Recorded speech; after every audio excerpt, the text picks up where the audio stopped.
the first goal is for you to identify where the market's going to draw to.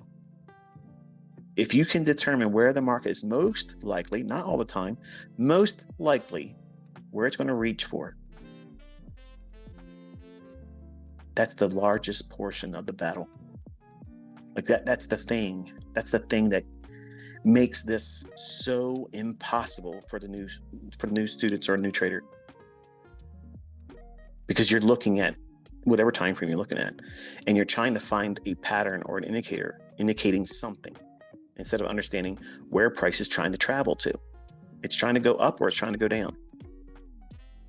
And if you can get that correct more times than not, what have you done? You have arrived at a bias. And here's the thing that you need to understand. There may be times where that bias is not obvious. What do you do in those circumstances? Nothing. You wait. You simply wait. What are you waiting for?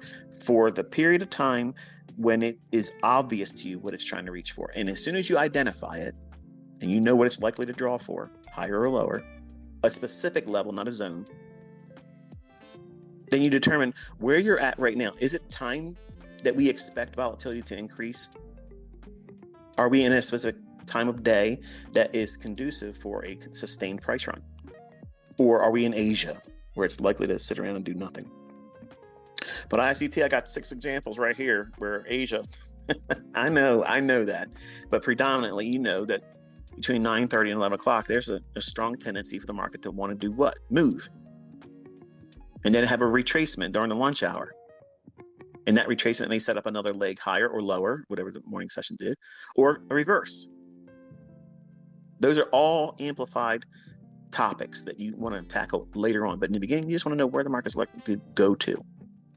If you do that, you're on your first steps to avoiding failure. Because everybody that doesn't know where the market's likely to go, they're failing. They're missing the point. The plot escapes them. They have no idea. So if you start there, and I have lessons, all my lessons teach that. There's a video that says, draw on liquidity. Because all of my discussions, every example, every lecture is always talking about that. It's always giving you a little bit more insight about each and every aspect that is required for you to get good at that. And here's the missing recipe ingredient to that. Time. Time doing it. Experience is going to be your best mentor. That's why I tell everybody, sit down with me for at least a year. And you'll know if you have it in you. But you're going to learn a whole lot of things that I can't sit down and say, you're going to learn this, you're going to learn that. You'll know what resonated with you. But if you understand that skill set and you get good at where the market's likely to go to, the next thing you need to understand is risk management. But ICT, I need an entry. No, you don't. Because you literally can buy or sell any fucking wares appropriate.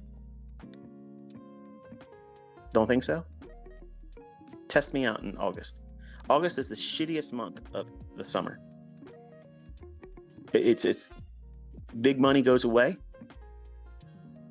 There are moves in August. I'm not saying there's going to be any volatility, but generally, symmetry, precision elements gets a little bit muddy in August. I'll show examples of it being there, but you collectively as a community should think, okay, August, if you're going to do any kind of vacations, it should be the month of August. And feel confident that being away from the month of August isn't going to hurt you. Now, if you have that skill set of knowing, or if you're going to borrow mine when I point to certain things where I think the market likely to go to, use a micro lot, one. Not a mini, not multiple ones, not 15 because your funded account says you can do it. Trade with one micro lot, one micro contract.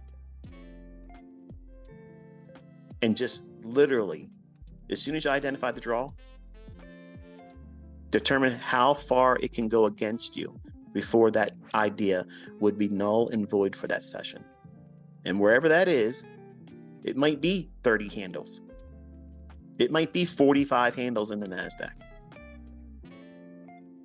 Use one micro contract. That's it. One. And get in there and trade with it right there in a demo, not with your live account, and put the stop loss at where you think it would fail in that idea. And you put a limit order at the draw. You're going to find huge consistency doing that. But I'm not making a lot of money. Right. Because in the beginning, it's not about making money. It's about you conquering your fear about doing it wrong. But you want to be right. And you want to make the most that you can make when you're right. But you don't want to lose anything. You've literally created this idea of trading in the realm of impossible. Because that doesn't exist. Nobody can do what you're thinking trading's all about. Nobody does that. I don't. I'm an inner circle trader. I don't fucking do that. There's an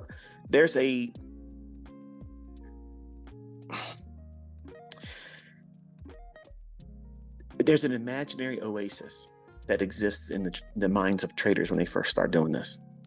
They think that there is some way out there that they can always go in and get the biggest winning portion of the trade and always have the smallest, tiniest little bit of risk and be 98% profitable.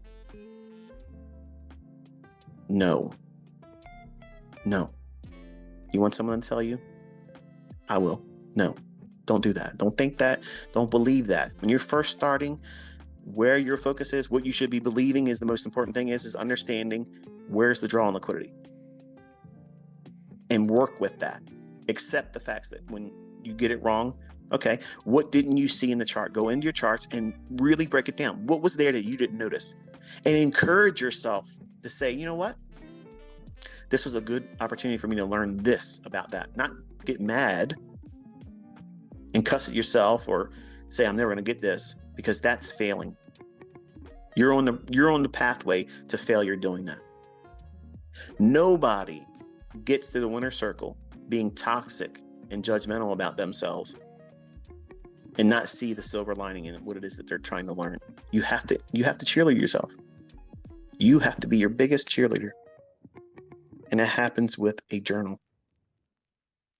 A journal never encapsulates. It never gives room for that. Now, you can observe what you did incorrect, but you have to turn that around and say, I did this incorrect during this trade and I didn't see this.